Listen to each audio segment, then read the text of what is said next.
राधे कृष्ण आप सभी को। वैशाख मास महात्म्य अध्याय 14। यमराज कहते हैं, करुणा के सागर राजा महीरथ अद्भुत कर्म करने वाले भगवान श्री विष्णु के दूतों की ये बातें सुनकर द्रवित हो उठे। निश्चय ही साधु पुरुषों का हृदय मक्खन के समान होता है। जैसे नवनीत आग की आंच पाकर पिघल जाता है, उसी प्रकार साधु पुरुषों का हृदय भी दूसरों के संताप से संतप्त होकर द्रवित हो उठता है। उस समय राजा ने दूतों से कहा। राजा बोले, इन्हें देखकर मुझे बड़ी व्यथा हो रही है। मैं इन व्यथित प्राणियों को छोड़कर जाना नहीं चाहता। मेरी समझ में सबसे बड़ा पापी वही है जो समर्थ होते हुए भी वेदनाग्रस्त जीवों का शोक दूर न कर सके।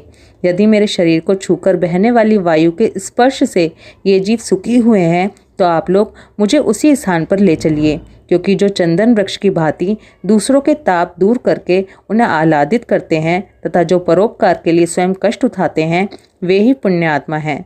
संसार में वे ही संत हैं जो दूसरों के दुख का नाश करते हैं तथा पीड़ित जीवों की पीड़ा दूर करने के लिए जिन्होंने अपने प्राणों को तिनके के समान निछावर कर दिया है। जो मनुष्य दूसरों की भलाई के लिए उद्यत रहते हैं, उन्होंने ही इस पृथ्वी को धारण कर रखा है। जहाँ सदा अपने मन को ही सुख मिलता है, वह स्वर्ग भी नरक के ही समान है।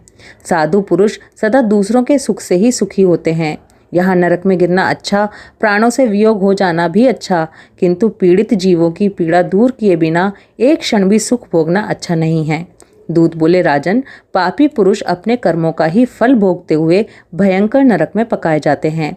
जिन्होंने दान, होम या पुण्य तीर्थ में स्नान नहीं किया है, मनुष्यों का उपकार तथा कोई उत्तम पुण्य नहीं किया है, यज्ञ, तपस्या और प्रसन्नता पूर्वक भगवान नामों का जप नहीं किया है, वे ही परलोक में आने पर घोर नरकों में पकाए जाते हैं।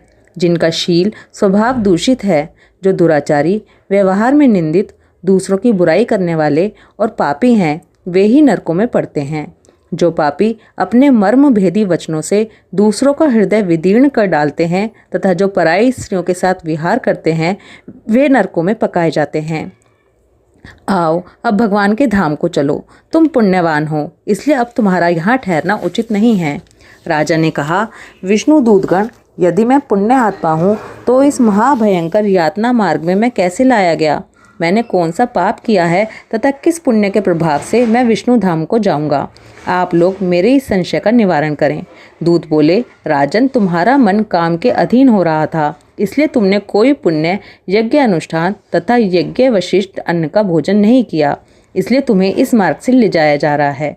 किंतु लगातार 3 वर्षों तक तुमने अपने गुरु की प्रेरणा से वैशाख मास में विधि पूर्वक सुबह स्नान किया है तथा महापापों और अति पापों की राशि का विनाश करने वाले भक्त वत्सल विश्वेश्वर भगवान मधुसूदन की भक्ति पूर्वक पूजा की है। ये सब पुण्यों का सार है। केवल इस एक ही पुण्य से तुम देवताओं द्वारा पूजित होकर श्री विष्णु धाम को ले जाए जा रहे हो। हे नरेश्वर, जैसे एक ही चिंगारी पड़ जाने से तिनकों की राशि भस्म हो जाती है, उसी प्रकार वैशाख में प्रातः स्नान करने से पाप राशि का विनाश हो जाता है। जो वैशाख में शास्त्र उक्त नियमों से युक्त होकर स्नान करता है, वह हरि भक्त पुरुष अति पापों के समूह से छुटकारा पाकर विष्णु पद को प्राप्त होता है। यमराज कहते हैं, ब्राह्मण, तब दया सागर राजा ने उन जीवों के शोक से पीड़ित हो भगवान श्री विष्णु के दूतों से विनय पूर्वक कहा कि साधु पुरुष प्राप्त हुए ऐश्वर्य का, गुणों का तथा पुण्य का यही फल मानते हैं कि इनके द्वारा कष्ट में पड़े हुए जीवों की रक्षा की जाए। यदि मेरा कुछ पुण्य है तो उसी के प्रभाव से नरक में पड़े हुए जीव निष्पाप होकर स्वर्ग को चले जाएं और मैं इनकी जगह नरक में निवास करूंगा।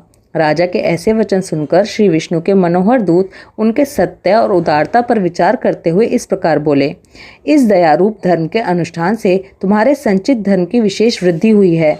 तुमने वैशाख मास में जो स्नान, दान, जप, होम, तप तथा देव पूजन आदि कर्म किए हैं, वे अक्षय फल देने वाले हो गए हैं। जो वैशाख मास में स्नान दान करके भगवान का पूजन करता है, वह सब कामनाओं को प्राप्त होकर श्री विष्णु धाम को जाता है। एक और तप, दान और यज्ञ आदि की शुभ क्रियाएं और एक और विधि पूर्वक आचरण में लाया हुआ वैशाख मास का व्रत, तो वैशाख मास ही महान है। वैशाख मास के एक दिन का भी जो पुण्य है, वह तुम्हारे लिए सब दानों से बढ़कर है। दया के समान धर्म, दया के समान तप, दया के समान दान और दया के समान कोई मित्र नहीं है। पुण्य का दान करने वाला मनुष्य सदा लाख गुना पुण्य प्राप्त करता है। तुम्हारी दया के कारण धर्म की अधिक वृद्धि हुई है। जो मनुष्य दुखित प्राणियों का दुख से उद्धार करता है वही संसार में पुण्य आत्मा है। उसे भगवान नारायण के अंश से उत्पन्न समझना चाहिए। वैशाख मास की पूर्णिमा को तीर्थ में जाकर जो तुमने सब पापों का नाश करने वाला स्नान, दान आदि पुण्य किया है, उसे विधिवत भगवान श्री हरि को साक्षी बनाकर 3 बार प्रतिज्ञा करके इन पापियों के लिए दान कर दो, जिससे ये नरक से निकलकर स्वर्ग को चले जाएं। हमारा तो ऐसा विश्वास है कि पीड़ित जंतुओं को शांति प्रदान करने से जो आनंद मिलता है, उसे मनुष्य स्वर्ग और मोक्ष में भी नहीं पा सकता है। तुम्हारी बुद्धि दया और दान में दृढ़ है, इसे देखकर हम लोगों को भी उत्साह होता है। यदि तुम्हें अच्छा जान पड़े तो अब बिना विलंब किए इन्हें वह पुण्य प्रदान करो जो नरक यातना के दुख को दग्ध करने वाला है। विष्णु दूतों के यो कहने पर दयालु राजा महिरथ ने भगवान गदाधर को साक्षी बनाकर 3 बार प्रतिज्ञा पूर्वक संकल्प करके उन पापियों के लिए अपना पुण्य अर्पण किया। वैशाख मास के 1 दिन के ही पुण्य का दान करने पर वे सभी जीव यम यातना के दुख से मुक्त हो गए। फिर अत्यंत हर्ष में भरकर वे श्रेष्ठ विमान पर आरूढ़ हुए और राजा की प्रशंसा करते हुए उन्हें प्रणाम करके स्वर्ग को चले गए। इस दान से राजा को विशेष पुण्य की प्राप्ति हुई। मुनियों और देवताओं का समुदाय उनकी स्तुति करने लगा तथा वे जगदीश्वर श्री विष्णु के पार्षदों द्वारा अभिवंदित होकर उस परम पद को प्राप्त हुए जो बड़े बड़े योगियों के लिए भी दुर्लभ है। यह वैशाख मास और पूर्णिमा का कुछ महात्म्य या थोड़े में बतलाया गया है। ये धन, यश, आयु तथा परम कल्याण प्रदान करने वाला है। इतना ही नहीं, इससे स्वर्ग तथा लक्ष्मी की भी प्राप्ति होती है। यह प्रशंसनीय महात्म्य अंतःकरण को शुद्ध करने वाला और पापों को धो डालने वाला है। माधव मास का यह महात्म्य भगवान माधव को अत्यंत प्रिय है। राजा महिरथ का चरित्र और हम दोनों का मनोरम संवाद सुनने, पढ़ने तथा विधि पूर्वक अनुमोदन करने से मनुष्य को भगवान की भक्ति प्राप्त होती है, जिससे समस्त क्लेशों का नाश हो जाता है। सूत जी कहते हैं, धर्मराज की ये बात सुनकर वह ब्राह्मण उन्हें प्रणाम करके चला गया। उसने भूतल पर प्रतिवर्ष स्वयं तो वैशाख स्नान की विधि का पालन किया ही, दूसरों से भी कराया। ये ब्राह्मण और यम का संवाद मैंने आप लोगों से वैशाख मास के पुण्य स्नान के प्रसंग में सुनाया है।